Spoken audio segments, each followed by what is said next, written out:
السلام علیکم اسٹوڈینٹس، آج ہم حصہ نثر کا وہ سبق نمبر 7 کریں گے، جس کا عنوان ہے دستک۔ مصنف کا نام ہے مرزا ادیب، جن کا اصل نام تھا دلاور علی بیگ۔ سبق کا عنوان ہے دستک۔ تو سب سے پہلے ہم مصنف کا وہ تعارف کریں گے۔ تو مرزا ادیب وہ 1914 میں پیدا ہوئے۔ رومانوی داستانوں سے انہوں نے باقاعدہ طور پر آغاز کیا۔ اردو ادب کے بہترین افسانہ نگار بھی رہے، اردو ادب کے بہترین ڈرامہ نویس بھی رہے۔ اس کے علاوہ انہوں نے افسانہ، ڈرامہ، تنقید، تراجم، بچوں کے لیے کہانیاں، ہر صنف ادب میں وہ گراں قدر وہ خدمات سر انجام دی۔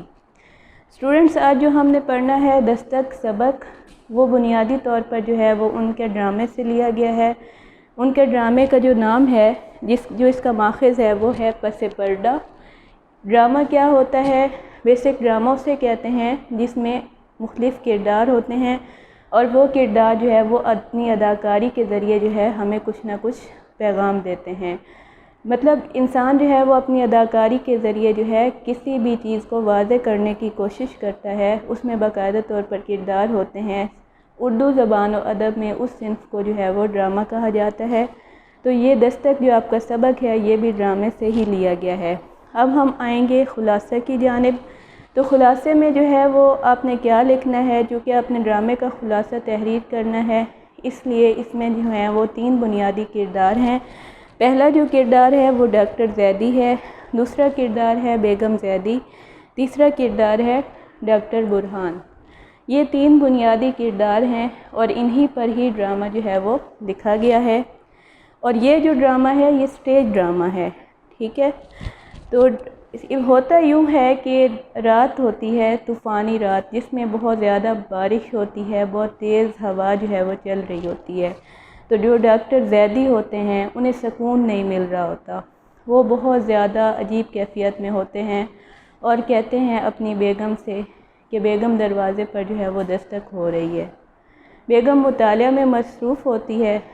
وہ ایک بار انہیں تسلی دیتی ہے کہ یہ چیز ہے یہ آپ کا وہم ہے، جبکہ دروازے پر دستک نہیں ہو رہی۔ یہ سن کر وہ ڈاکٹر زیدی خاموش ہو جاتے ہیں۔ پھر ہوتا یوں ہے کہ وہ دوبارہ بیگم کو مخاطب کرتے ہیں کہ بیگم دروازے پر دستک ہو رہی ہے، لیکن وہ بیگم دوبارہ اسے یہی بات کرتی ہے کہ ایسا کچھ بھی نہیں ہے۔ تیسری بار وہ پھر کہتے ہیں تو ہوتا یوں ہے کہ ڈاکٹر زیدی کا علاج کرنے کے لیے ایک ڈاکٹر آتے ہیں جن کا نام ہے ڈاکٹر برہان۔ تو ڈاکٹر برہان وہ گھر کے اندر داخل ہوتے ہیں، ڈاکٹر زیدی کے کمرے میں آتے ہیں، ان کا چیک اپ کرتے ہیں، ان کو دوائیاں دیتے ہیں، اور سکون سے سونے کی وہ تلقین کرتے ہیں۔ کیا ہوتا ہے اسٹوڈنٹس؟ وہاں پر وہ ڈاکٹر زیدی لگاتار وہ پریشانی کی کیفیت میں ہے، اسے کسی قسم کا وہ سکون میسر نہیں ہے۔ تو وہاں پر وہ ڈاکٹر برہان کو اپنی ماضی کی ایک روداد بتاتے ہیں، اپنے ماضی کا ایک واقعہ بتاتے ہیں۔ تقریباً 20 برس پہلے وہ بتاتے ہیں کہ ایک بوڑھا شخص رات میں آیا تھا میرے پاس، تو اس نے کہا کہ میرا بیٹا بیمار ہے، اور میں نے کہا کہ میں اس وقت چیک اپ نہیں کر سکتا، صبح چیک کروائیے گا، یہ کوئی ٹائم نہیں ہے۔ تو میں آرام سے سو گیا، اور جب میں صبح جاگا تو میرا ضمیر تھا وہ مجھے ملامت کر رہا تھا۔ تو وہ ڈاکٹر برہان کو بتاتے ہیں کہ اس دن سے لے کے آج تک میں لگاتار وہ تکلیف میں ہوں، میرا ضمیر مجھے ملامت کرتا ہے، اور مجھے وہ سکون میسر نہیں ہے۔ پھر کیا ہوتا ہے؟ ڈاکٹر زیدی کی یہ بات سن کر ڈاکٹر برہان وہ مسکرا دیتے ہیں، اور ایک حقیقت وہ ڈاکٹر زیدی پر کھل کر آشکار ہوتی ہے۔ وہ کیا حقیقت ہے؟ وہ یہ حقیقت ہے کہ ڈاکٹر برہان وہ ڈاکٹر زیدی کو بتاتے ہیں کہ اس رات جو بوڑھا شخص آیا تھا میں اسی کا پوتا ہوں۔ یہ بات کہہ کر وہ چلے جاتے ہیں، اور ساتھ میں یہ بھی کہتے ہیں کہ اب آپ وہ سکون سے سو جائیے، اب آپ کا ضمیر وہ بیدار ہو چکا ہے۔ اسٹوڈنٹس، یہ تھا بنیادی خلاصہ جو ہم نے ڈسکس کیا۔ اس میں وہ کچھ چیزیں وہ واضح ہوتی ہیں۔ پہلی چیز کیا ہے؟ انسانی ضمیر کی آواز، یعنی مصنف ہمیں کیا بتانا چاہ رہا ہے، ڈرامہ نویس مرزا ادیب ہمیں کیا بتا رہے ہیں کہ انسان کے ضمیر کی آواز یعنی انسان کے ضمیر کا بیدار ہونا ضروری ہے۔ اگر انسان کا ضمیر بیدار نہیں ہوتا تو انسان کی ضمیر کی خلش جو ہے وہ اسے بے چین رکھتی ہے۔ تیسری چیز جو ہے وہ انسان کی فرض شناسی بنتی ہے، یعنی جیسے ڈاکٹر زیدی تھے، رات کے وقت انہوں نے چیک نہ کیا جس کی وجہ سے اس بوڑھے کا بیٹا جو ہے وہ وفات پا گیا۔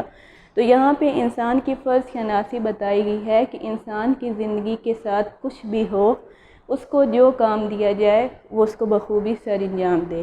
اور جو آخری بات کی گئی ہے وہ ہے تالیف قلب کی وجوہات، یعنی تالیف قلب کی وجوہات بیسک یہی ہوتی ہیں۔